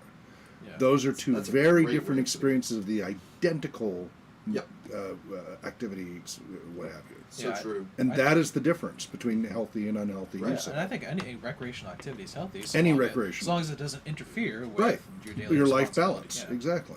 Could we say that Tolkien... And I'm a recreational therapist, so disclaimer. Oh, of course. Yeah, I'm sure you know all about this. Yes, that was not a self-infomercial. but speaking from what you know, what do you think about this concept? What if would we say that Tolkien, Lewis, and Williams all represented different medieval mindsets? That, I mean, they were modern people, but like. But they were attracted to the more They were medieval. attracted to me. And Renaissance, because the Right. Enlightenment was a big deal with that. True. I mean, I look at Williams and I'm like, yeah, some of the arcane mysteries, Mhm. the things that people, in the Middle Ages, I see that. I also see in Lewis the animation of this man. Can I hold Go you ahead. on that for the moment? Because I want to answer an Yeah. earlier question Okay. about Tolkien and Charles Williams' friction. Okay, Oh yeah. I found an excerpt here. please do. And then we can Yeah, circle that's to that one. Okay, so is it gaming analogy? Oh, I think it refers to like more like hunting or Night gaming. gathering catches the flavor. I don't think it's talking about gaming in terms. No, I know. I just as the gaming More game. analogy shows. Oh, shuttlecock and battledore and shuttlecock. Okay, so they were trying to gather. They were trying to express the flavor of the group in this particular manner. This is by Edison, and so to that concuncial. I do not know What that page is word. this? What? What page is this? This is page 267 at the bottom. Quincuntial symposium. Wow. At ease about your secol. Oh wow! Normally, I'm not that strained on my vocabulary. It's like SEACOLE, Where are sea cold you? fire, Oh. in your private chamber. Okay, because they're doing Middle English. Symposium, yeah. Okay, whereas it. Well, that wasn't the problem. It was the. Could it be seats. quintessential? No, that's spelled No, very no, differently. no. This is Middle English, so it's going to be Quintessential. strange. Quince- Whereas it seemed to me, M-E-E, so it's Middle English. Good discourse made the knight's horses gallop too fast, and so to our good night walk, and adieu in the gate under your great tower. For myself, I tasted wisdom as well as good ale at your fireside. If our talk were battledore and shuttlecock, what matter? 'Twas merry talk, and truth will sometimes appear, better than in statue, in the swift flying to and again of the shuttlecock. As the gaming analogy shows, Edison grasped the essence of the Inklings method, thrashing out the truth through verbal play. But he never shared their vision of truth, disdaining in his fiction and in his few published letters such Christian virtues as simplicity and poverty. Tolkien, who vastly admired Edison's literary skills, ranking him the most gifted of all inventors of imaginary worlds, described the philosophy that permeates every page of Ouroboros Yep. and his other novels as a celebration of, quote, arrogance and cruelty, end quote. Tolkien may be unjust in this assessment. Edison admired grandeur, strength, brooding intelligence and refined beauty, qualities that, under Mercury's perverse skies, flourish in lieu of love, compassion, and hobbit-like humility. Perhaps because of Tolkien's objections, the two butted heads from the start. Edison never became a regular among the Inklings. More significant and perplexing were Tolkien's reservations about Charles Williams. His response to Williams seemed inversely keyed to Lewis's. The more Lewis admired Williams, the more Tolkien demurred. Some scholars have put his disaffection down to plain jealousy of the man who displaced him as Lewis's best friend. There is truth in this. By 1939, Lewis had absorbed most of Tolkien's ideas and literary motifs and was ready to be dazzled by someone new. In a letter he would write to his former pupil Mary Nayland shortly after Williams's death, Lewis refers to him as, quote, "my great friend Charles Williams, my friend of friends, the comforter of all our little set, the most angelic," end quote. Small wonder that the sensitive Tolkien felt elbowed aside. Nonetheless, Tolkien enjoyed Williams's company and valued his critical acumen. During the war, he wrote a poem that reveals, if not his deepest feelings about Williams, at least those he was willing to express, as he calls Williams "Dear Charles," and lauds his subtle mind, his virtues, and his wisdom. He and Williams drank together, went on midnight strolls together, regaled one another at Inklings gatherings. Tolkien went out of his way to help Williams lecture at the university and, most tellingly, loaned him portions of the Hobbit sequel while still in manuscript. Yeah, we read that part. Yeah. Okay, yeah, so anyway, I thought that little precursor there. That does help. Yeah. You read the rest of this paragraph right here? Did I miss that? Because I was multitasking? Yeah. Or Yeah, I think we did. I don't have the book in front of me. So. Williams immediately put his finger in one great strength of the tale? Yes, we read Okay, that. that was the part you got to. Okay, so it was just that precursor that. Okay.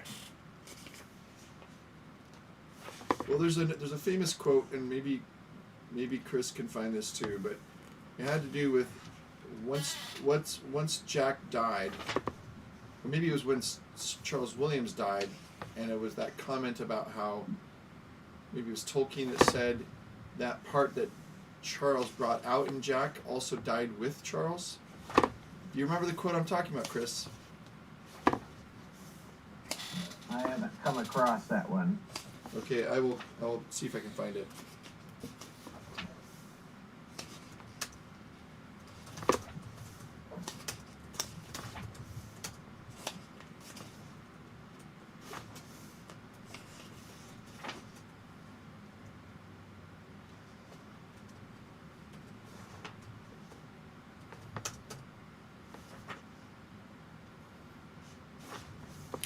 Meanwhile, dead air.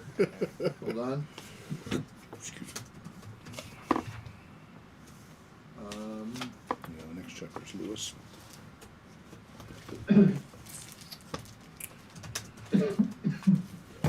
Other thoughts while you're waiting for Brian here?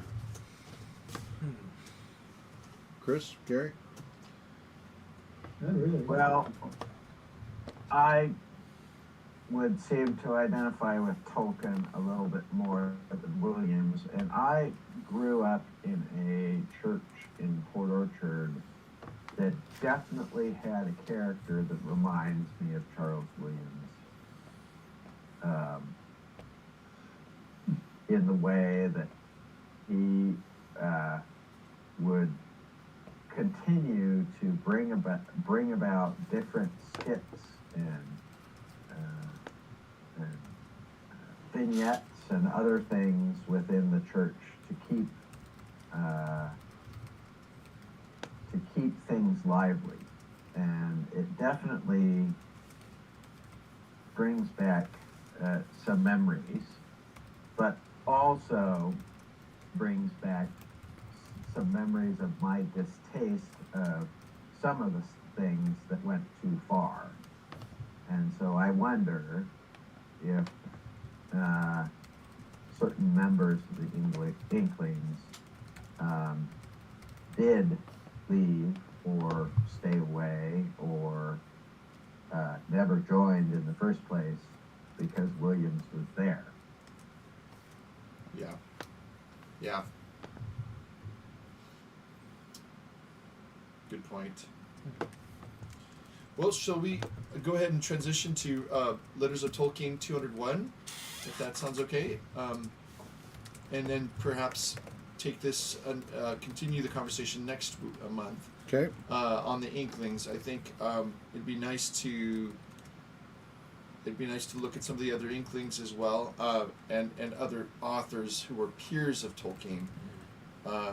I really love how we've been able to discover several of them, like Edison, Dylan Thomas, different people who kind of were aware of him. So Cool. and even Peter S. Beagle, I don't know whether or not he ever met Tolkien or not, but he reviewed The Lord of the Rings at one point and spoke highly of it. So, while Tolkien is still alive. So it'd just be interesting to see who kind of helped Tolkien to become more accepted or more widely known. But let's do that if that sounds okay.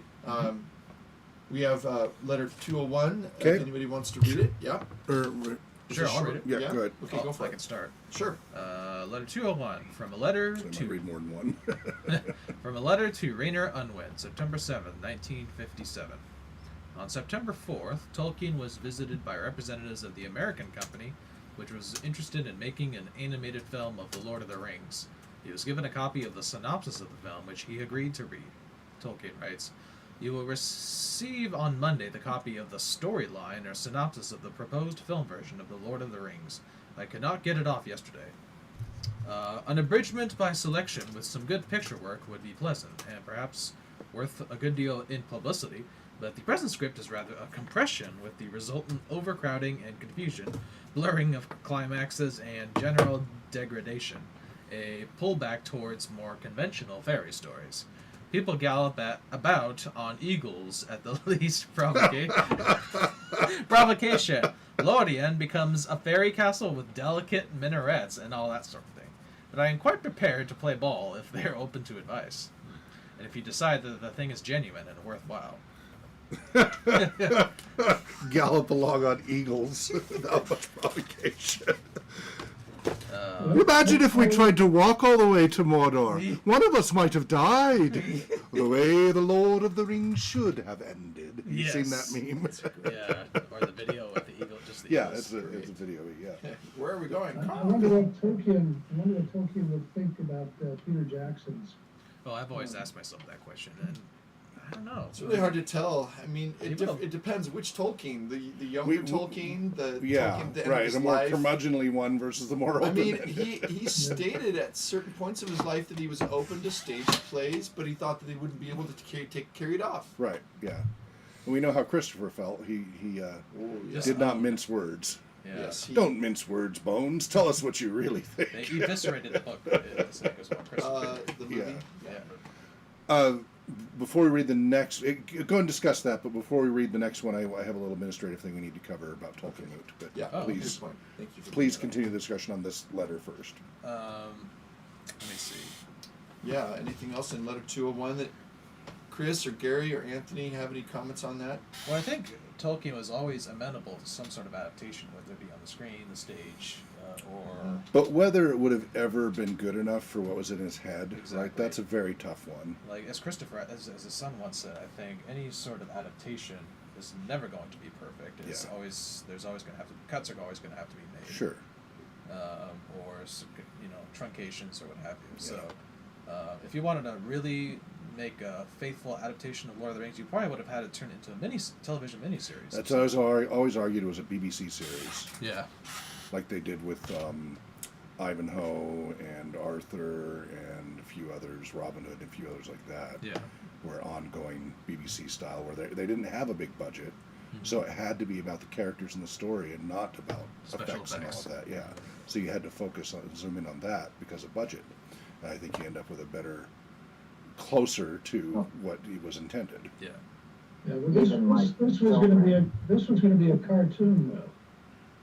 Yeah. You know, Sure. animated film, so you got more latitude that way. Sure. True. But time is always of the essence, and Yeah. I mean, you're looking at the scope of the Lord of the Rings, and I mean, I think Tolkien liked the potential publicity, but In fact, he probably wanted it. However, whether they could do a good job or maybe it would have a, counter effect or something that he wanted. I don't know. Well, the animated movies, not the rotoscope, but the animated Hobbit and Return of the King in the 70s, early 80s, whatever it was, greatly impacted both Brian and I, right? It's, as cheesy and other things as they are, But you're a kid. they had such an impact as kids. Yeah. Between My and daughter- the music, right? That's the number one thing about Jackson I felt he never quite got was the importance of music. And that was such a key part of Tolkien's entire legendarium. So what Hawk's referring to has to do with the music within the Lord of I the see. Rings. Right, I don't mean the soundtrack. The soundtrack, I think, is amazing. I don't mean the It's soundtrack. a great soundtrack. I mean that he Within has the- so many characters singing Yep. Yeah. throughout the stories, and there's very little of that in the movies. Yeah, I agree. There's a little, Yeah. and I like them, right? I like what Yeah, they did, like, but it was minimal. And Tolkien had song left and right, all over the place. Right.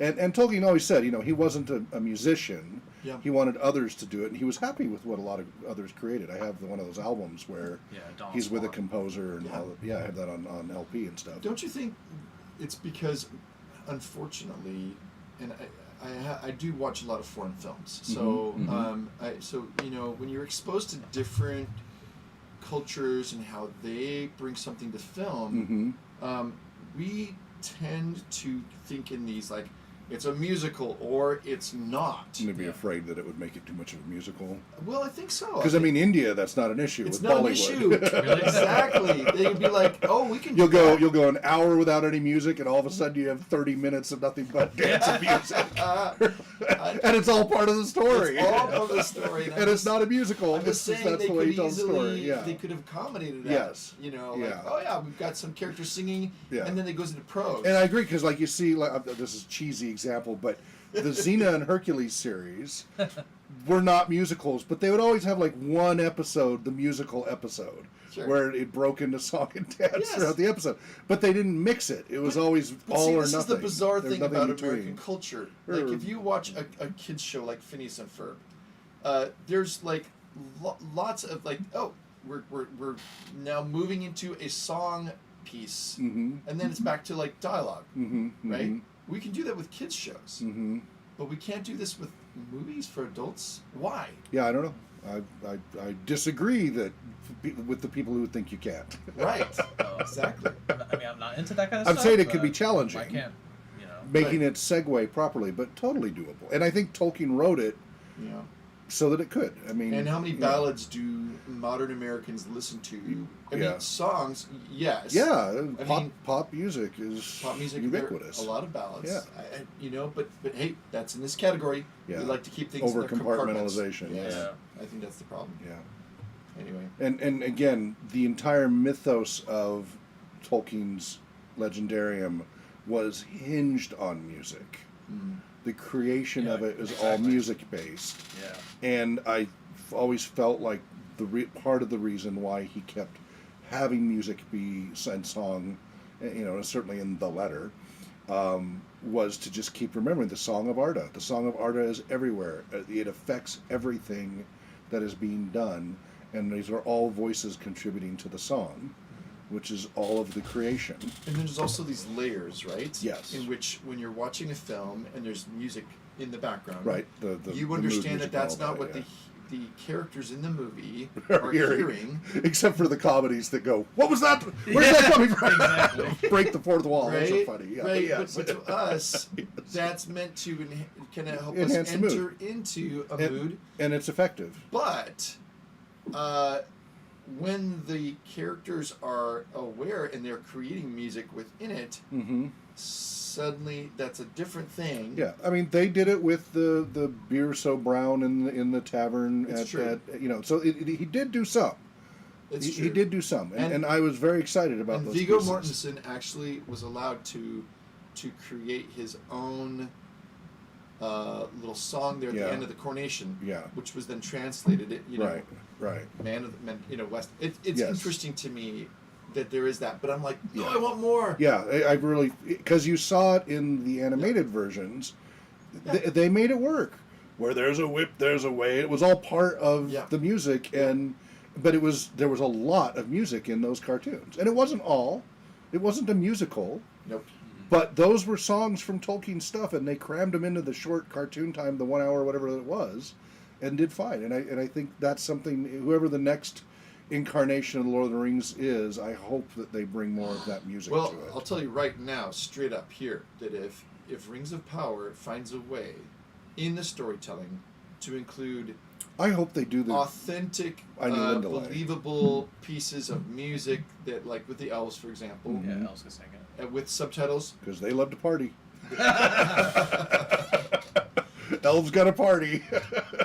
Tra-la-la-la. That's right. I was thinking more of the Lost in Mirkwood, where the light kept going out, and then they Yes. hear another party and another. Like, boy, that's a hardcore party, man. Right. Like, let's reset up. Oh, the cops are coming. Disappear. Set up another place. Oh, cops are coming. Disappear. Well, I've so you known think all the parties like hippies, that. all the hippies loved it, right? Yeah. I've literally known parties that when the cops are coming, that everybody went out the back door, went to a building a few buildings away, and the party started back up Oh again. my gosh, that's funny. Somehow, I don't think that's what the elves were doing. No, but They're like, oh, we're being watched. yes. Oh, gosh, yeah, I'm so- it's their private. I'm elf so thing. embarrassed. Yes. Don't watch our party. Okay, we have 9 minutes left. Okay. So we Tolkien Moot. Yes. Tolkien Moot 19, I think it is. Wow. I think. I'll look it up. Yeah, maybe 18. I forget. So this is continuing the Numenorian arc, which is appropriate for what's coming. We can't do. We were going to do the 3rd July. It turns out there's a conflict with Brian's schedule, and we really want Brian to be there. Yeah. And so he proposed a couple of different dates.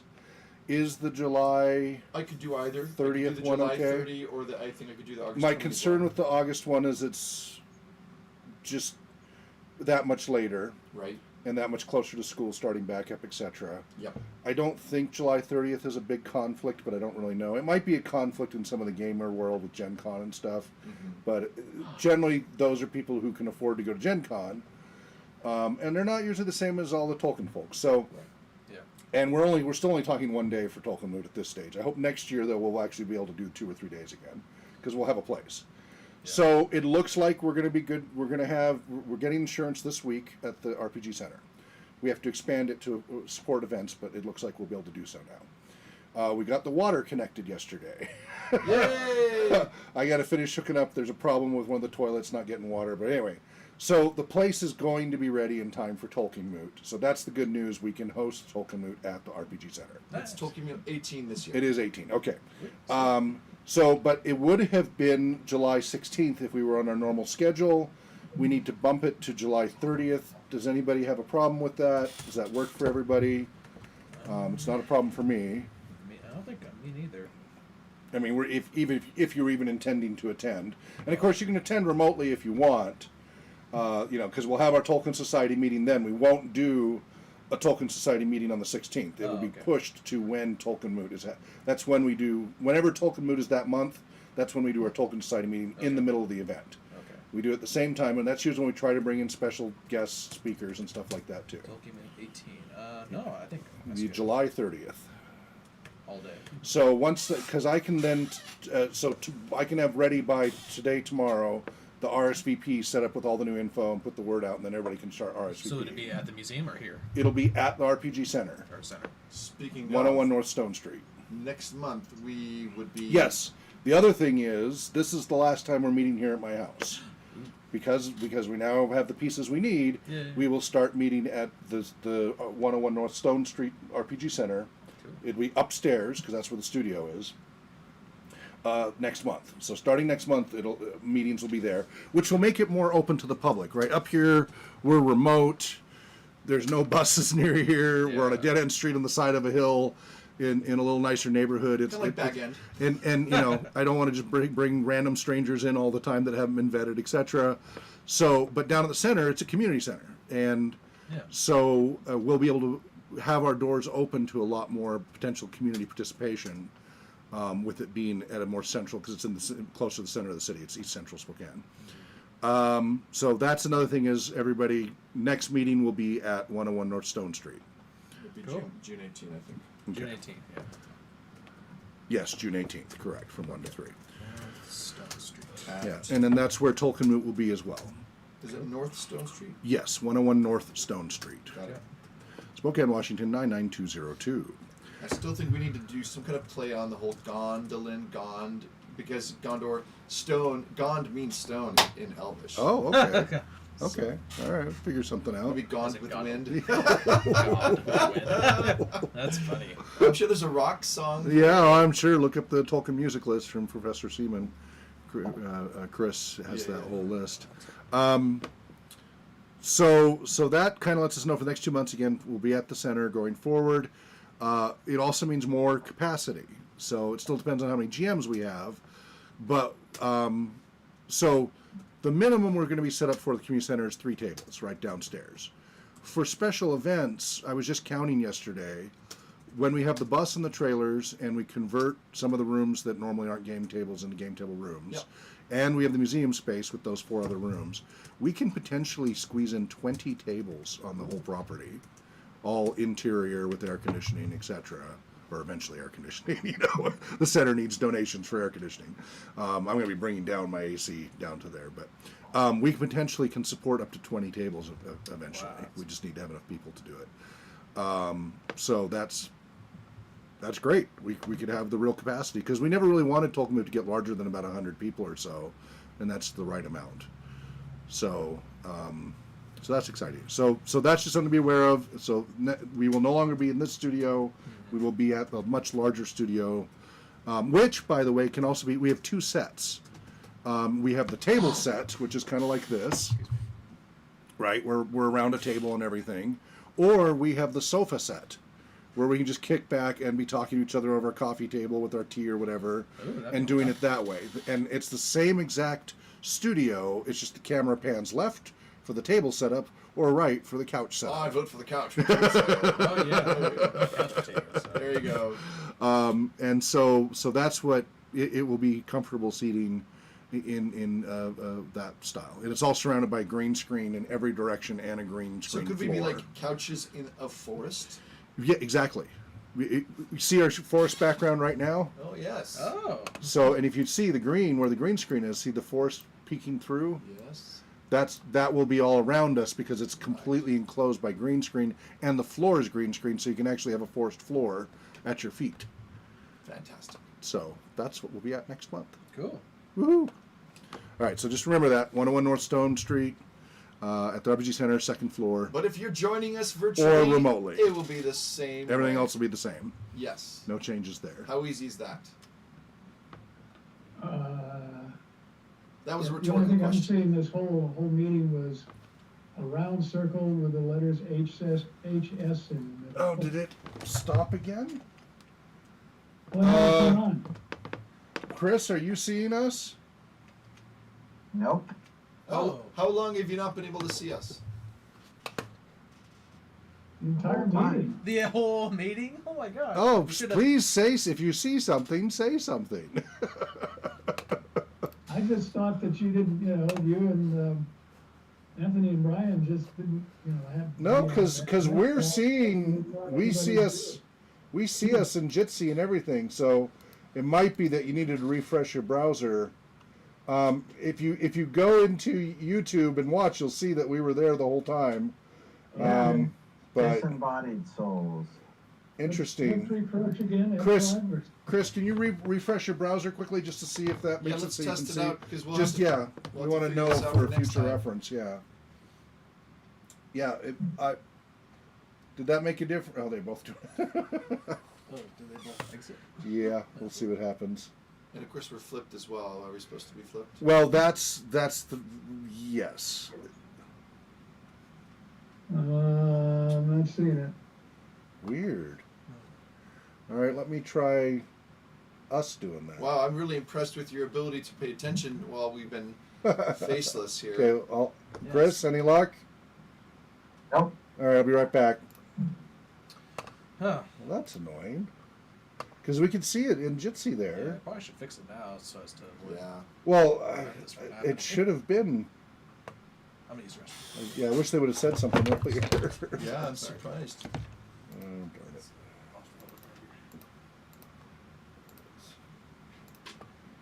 Okay, how about now? Now we can kind of see you. Oh, it's Brian. Yeah. Yeah, I see it. It says Brian. Tolkien Society. Yeah, that's kind of neat. It's kind of vague, though. It's not It's easy. vague? Yeah, Like not blurry? easy to see, but yeah, I get the idea at least. Really? So I maybe mean, it's not. Oh, it's clear. That's a. Oh, it's just taking a while to it's Buffer. the algorithm queuing Yeah. up. Yeah, okay. Come in It's focus. adjusting to your bandwidth. Okay. Okay. Chris, how's it Yeah. looking on your end? That's fine. Okay. Yeah. Okay, good. Because this mode allows you, when we want to, like, you can see how I can move the stuff around, Yeah. right? This makes it so that you're seeing what the audience is seeing as well, sort of. So like if we want to post up photos and video and stuff, this makes it easier to do so. Okay, so if it happens again, let me know, because it looks like we just had to refresh on our end when we changed cameras. So thanks for saying something there. At least we know to watch for it. right. We'll make All sure right. that's fixed next time. So we'll be back again a month from now, June 18th from 1 to 3 p.m. Pacific time. We're right here on youtube.com/Tolkien Scholars. Our website's tolkienscholars.org, and twitter.com/Tolkien Scholars, or just at Tolkien Scholars. And then the month after that will be Tolkien. So check the website by tomorrow. Yep. You should be able to RSVP. Even if you're going to be remote, please RSVP once it's available. It just helps us plan accordingly what resources we need to have ready. Because our Tolkien Society meeting will be embedded in that, and Right. so it will not be the third Saturday in July. It'll It will be be the the 5th. 30th, the 5th. Yeah, it's the fifth Saturday. Fifth Saturday. Yeah. We're all about odd numbers here, or prime Well, numbers. very odd. But yeah, so we'll see you all next month, wherever you may be. Be well, and Namarie. Namarie. Namarie.